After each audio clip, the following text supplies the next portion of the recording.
morning, Sean. Welcome back to All Things Real Estate. Super glad to have you back here with me today. Today we're going to talk about a deal that you did earlier this year. So you purchased a condo in Merrimack. Can you tell us how that all worked? Yeah, so the homeowner was in an active foreclosure. Okay. We made contact with her through just a regular old cold call.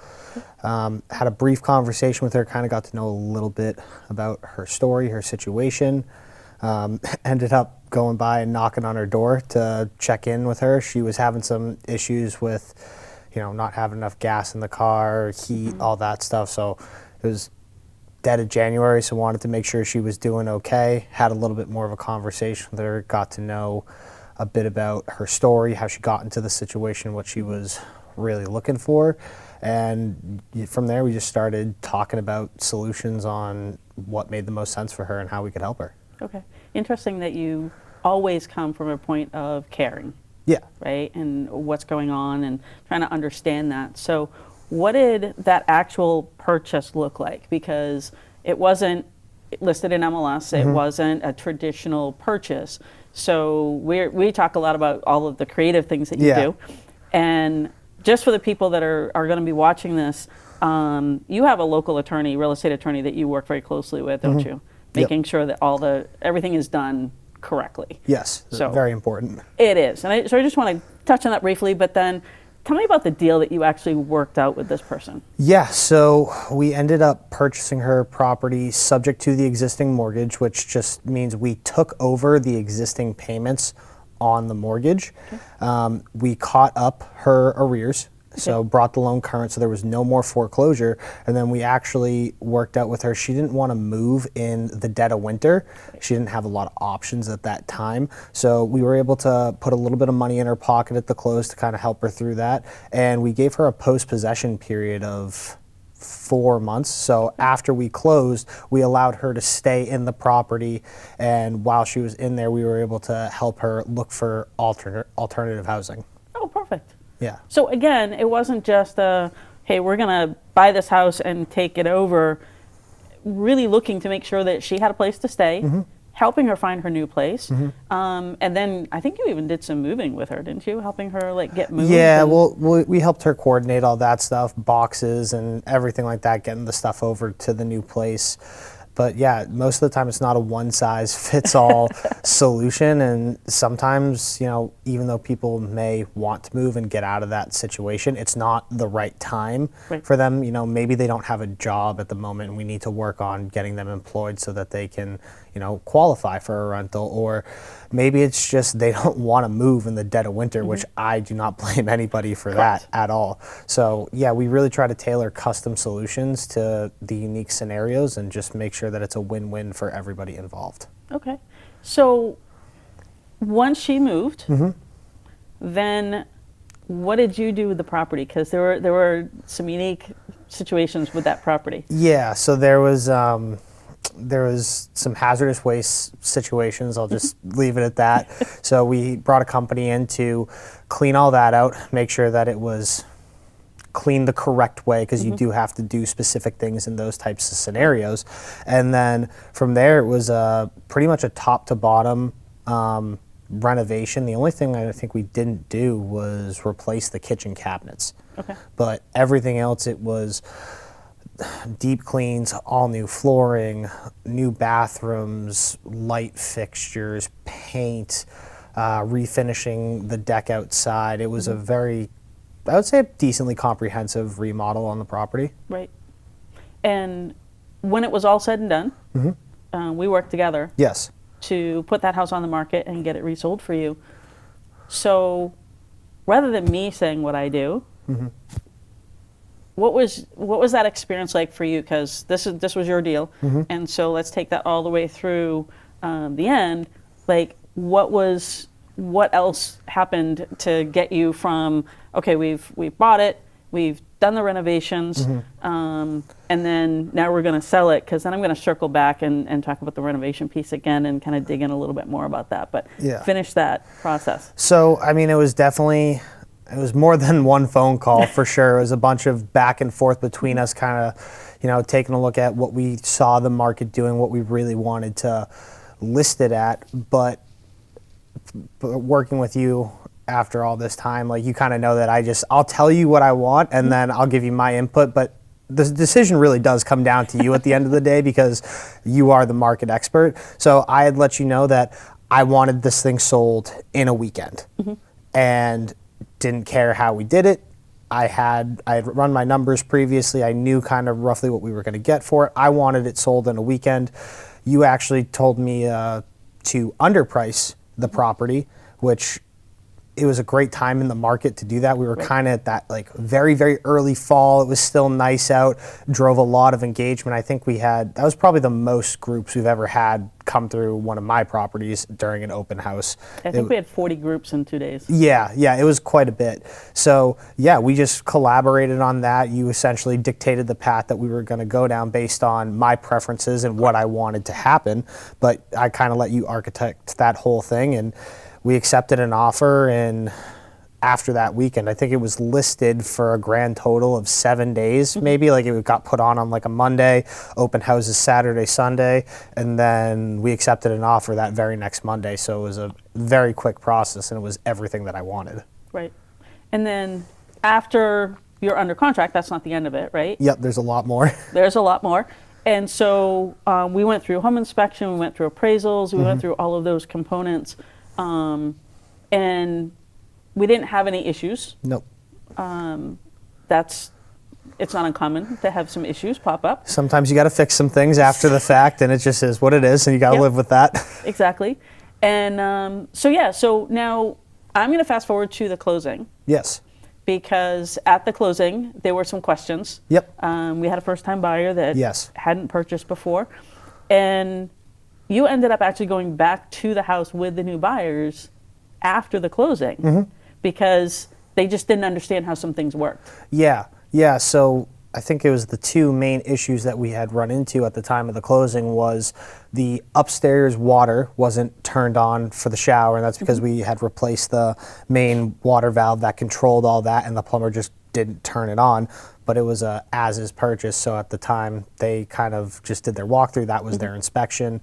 So, and then we had that property primarily during the summertime, so we had just turned the heat off. Right. Just to make sure things were going to be fine, no issues, don't want to worry about anything. So when they went through for their walkthrough the day of, they were saying that there was no heat whatsoever. Right. Which we completely understood. We knew the exact reason why. And so they were very, very concerned about that, and they weren't the most handy.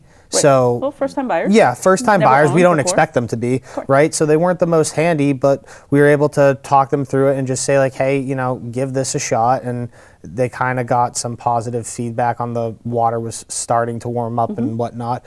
So closing happened, and we told them at the table, we're not gonna leave you out to dry, right? Like we're not gonna hang you out. Like we will go back with you after this. After we signed the paperwork, we drove right back to the property. Literally from the closing to the property. Closing to the house, right back there. And first thing we did, made sure that all the heat was working. We just flipped the switch, got the furnace on, hot water instantaneously, basically, and then I think within 5-10 minutes I had the upstairs water on, and we were able to walk them through kind of exactly what we did. So I was even able to show the new homeowners like, hey, like if something ever goes wrong with the tub, this is the panel that you take off. It's 4 screws right here. You just flip this, it'll shut the water off. So they knew exactly where that was. And then we gave them the whole rundown on the furnace, just saying like, hey, this is your emergency shutoff switch. If for whatever reason you can kill it here, this is how you turn it back on. And they were super, super grateful for everything that we did, because most people wouldn't do that, or most investors wouldn't do that. They would kind of say like, hey, you waived your right to inspection, like this is your problem. But we try to I like to put out a very good product, and our brand, my name, is associated with that. So I want to make sure that people are, just like we take care of homeowners on the front end, when we do end up, buying and reselling a property, I want to make sure that they're taken care of on the back end. And yeah, it was there were some hiccups, but it was smooth sailing pretty much the whole time. And even at that, when we went back to the property after, because I went back there as well, And while you were showing them how to, turn the water off and, about the heating system and things like that, I was showing them also how to run the thermostat. Yeah. Because it was Yeah, a digital I forgot about that. thermostat, Yep. and they didn't know how to switch it from heat to, because it had heat and air conditioning, even though the house didn't have central air. And so how do you turn that on? How do you set it, program it, and things like that? And so I kind of went through some of those things with them. Yeah. And it was really just making sure that, okay, they just bought this house, but we still go back to the house. We went back to the house with them to make sure that they were comfortable and that everything was working and that we had put their concerns at ease. Yeah. And they were super thankful for that. Oh, they were very, very grateful. And I think that's just how we operate as a whole, realistically, is like we want to make sure that everything is done correctly. Everything is done to the letter, by the book. And we have no problem going back and, standing behind our word. Like we had told them, I told them, I put out a great product and I stand behind what I put out. You put out fantastic listings. You stand behind that. We have no problem going back, correcting issues if there are any. Typically there aren't, but we will go back and correct issues if they do pop up, or just going back and showing people, hey, this is how this operates. Even if they don't have all the experience, I have experience from the trades. You've been doing this for 20 plus years. You've seen every situation imaginable, and you'll even point out new stuff to me on houses all the time. So between the fun part. between the two of us, we can really put people's minds at ease, and we can show them if they have any questions, we're able to address them and make sure that they're comfortable with everything. Because I think that's the biggest thing at the end of the day is if you're a brand new home buyer, you want to feel confident about your purchase, right? Especially in the market that we're in right now, where buyers do have a little bit more leverage. Things are staying on the market a bit longer. They do want to feel confident about what they're purchasing. Right. And a first-time buyer is always nervous. Yes. Oh my God. First time I bought a house, it was very, very nerve-wracking. I didn't have anybody to walk me through any of it. Right. So let's go back to the renovation. Yeah. So share with people that are watching this, did everything go exactly perfect as planned with no hiccups? Oh my God, no. Does it ever? No, it never goes according to plan. You may get once in a blue moon, you'll get one that goes very smoothly from start to finish. But we had massive issues with, flooring being installed and then pieces of flooring getting broken, pieces of flooring, brand new flooring being scratched up with deep gouges in them.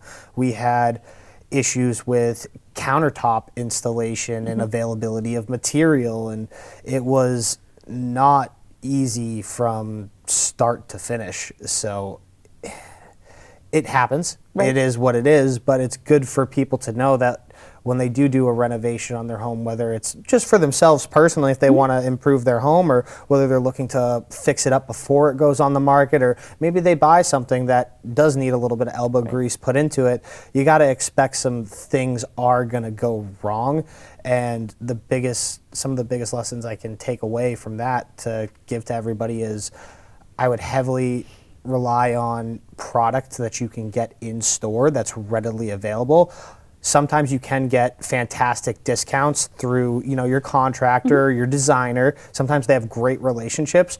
But if you really do have a timeline, especially if a homeowner is fixing up a property to sell, if they're going to list with you and you're like, hey, XYZ really needs to be done to get the price that you want, and they're fine with that, I would highly suggest going with something in store that's readily available, because if one store runs out of stock or something gets damaged, you want to be able to go and still hit your timeline. Because to me, I think what you've shown me is the timeline is the most important thing. You could, if you miss your listing date by 3 weeks, that can, even though it seems like a very small thing, it can drastically change your outcome of what you're going to get. Well, especially for you as an investor, because you have carrying costs. So if things start running over, and we've had that. There's been times that you've called and said, Terry, we need to push the pictures back. And I'm like, okay, well, pushing the pictures pushes this and this and this. And we just have those conversations. For a regular homeowner, it may be, okay, you have a bathroom that's torn apart, and now you can't get something, which means you can't put that bathroom back together in the timeline you were planning. So what's the contingency plans? And so the flooring. Yes. We did the walkthrough of that of that property, I was getting ready for pictures. Yep.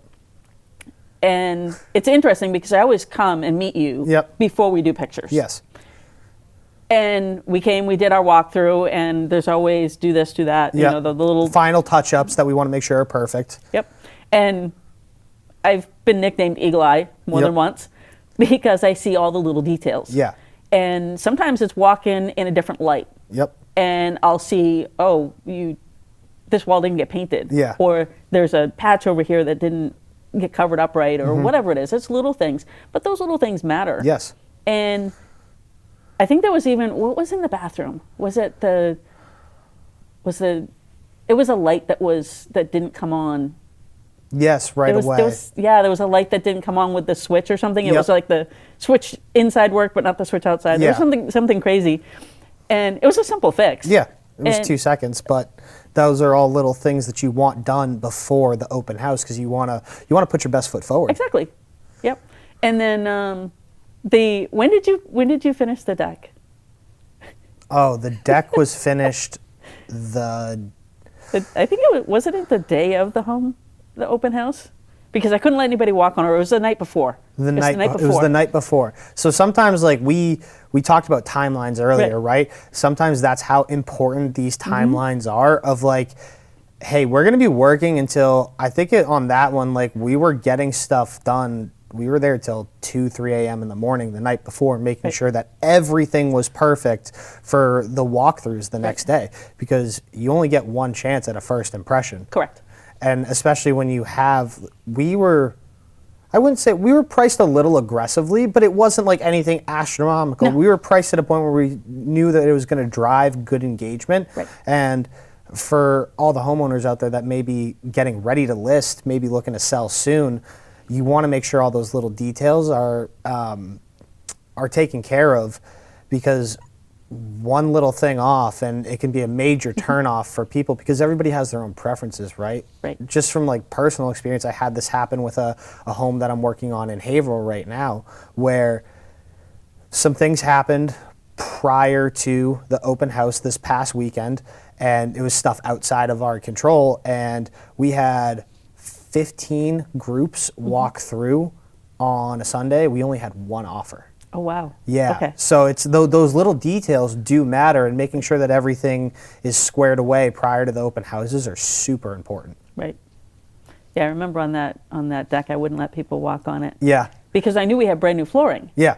And we've got a freshly painted deck. Yeah. I was like, okay, let's not walk on that and then come back in. Yeah. Wouldn't have been good. No, and it would have left actual footprints on the deck. And so we let it dry for a full 48 hours Yep. before we let anybody out onto that deck. Yeah. But again, it's the little things. It's the, hey, we've got this door locked for a reason, and Yeah. we had a little sign on it that said, don't go out, out on the deck from here. Yeah. And people could still walk around and they could look at the deck Yeah. from the outside. They could still see it. We just didn't let them walk on it. Yeah.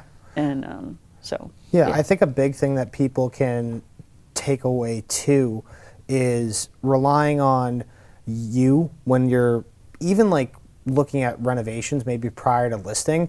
Like you made a very, very big point of me is it's super easy to do, making sure like all your hardware matches. Yes. That was one of your biggest pet peeves you told me, is like when you walk through and you're like, that doorknob is stainless steel, but the door hinges are brushed nickel. That doesn't work. Right. So it can be even down to little things that make all the difference in the world, because you want a cohesive look throughout the entire house. Right. I mean, we have a designer that we work with that will kind of pick our paint colors and everything based on what we're trying to do and finishes and whatnot, but even getting some ideas from what you see, because you have such a pulse on the market. You see listings come up all the time that you can really advise homeowners like, hey, like I know you want to do this, you don't really have to. I would actually more so focus your money on here, because you're going to get a better return, and here's why.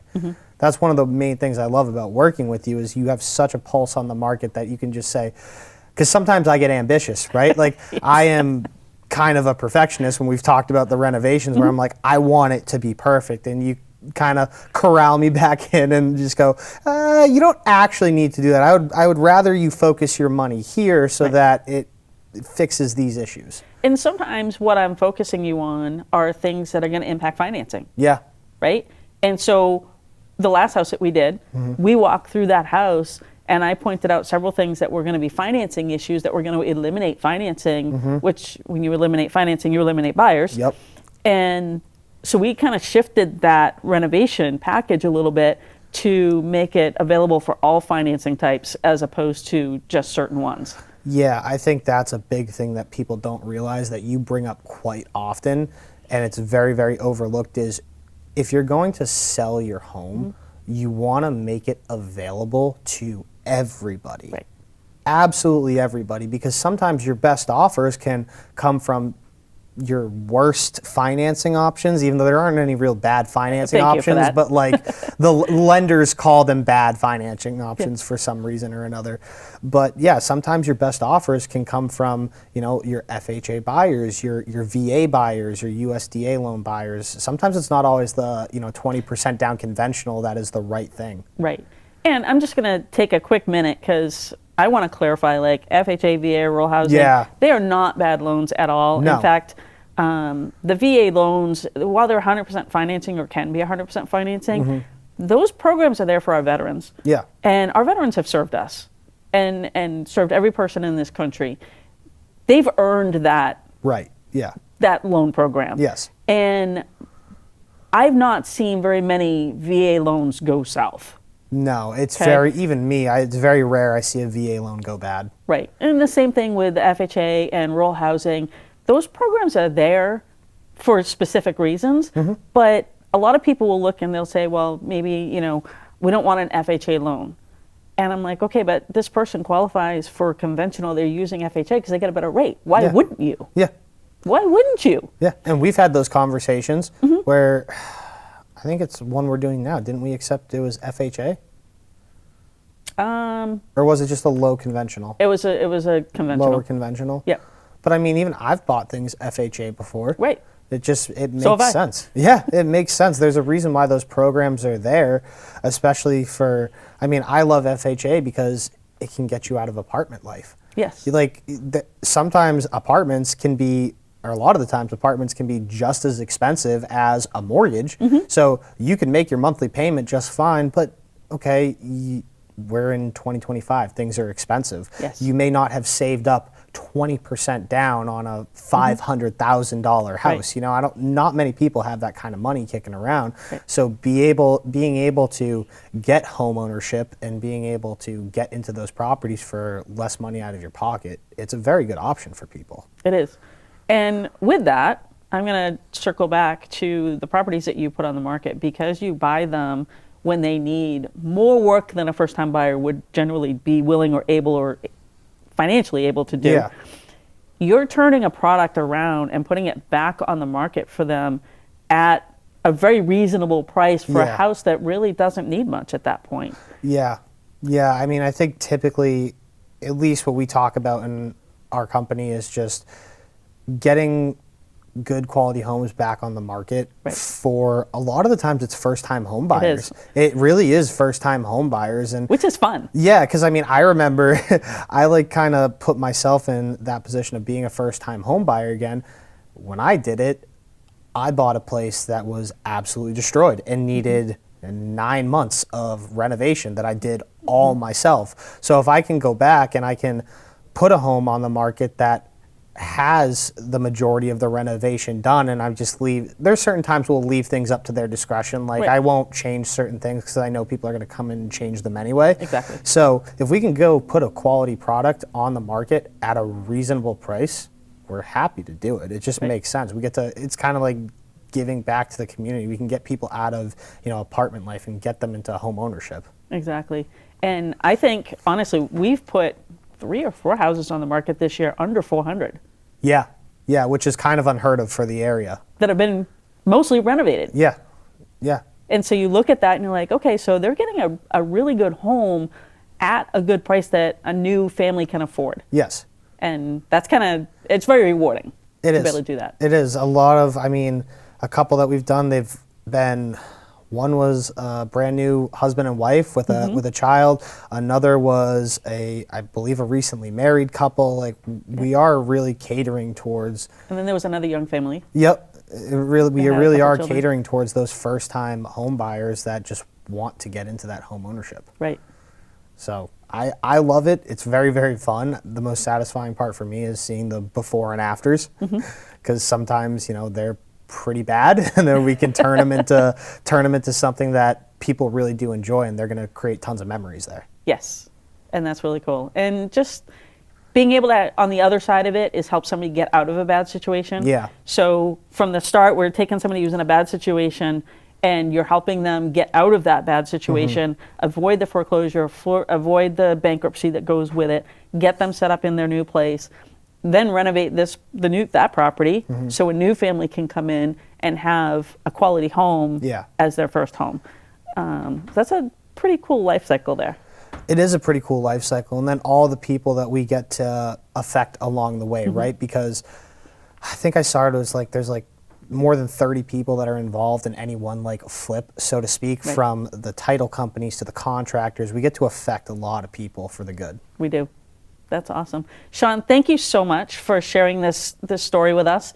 And I'm sure we'll be talking about more of your deals coming up. Probably, yep. Thank you very much for having me. All right. Well, you're my co-host, so. I know, but sometimes we could put a guest in this seat, and we will be. We will be. We'll be having quite a few guests coming on. Absolutely.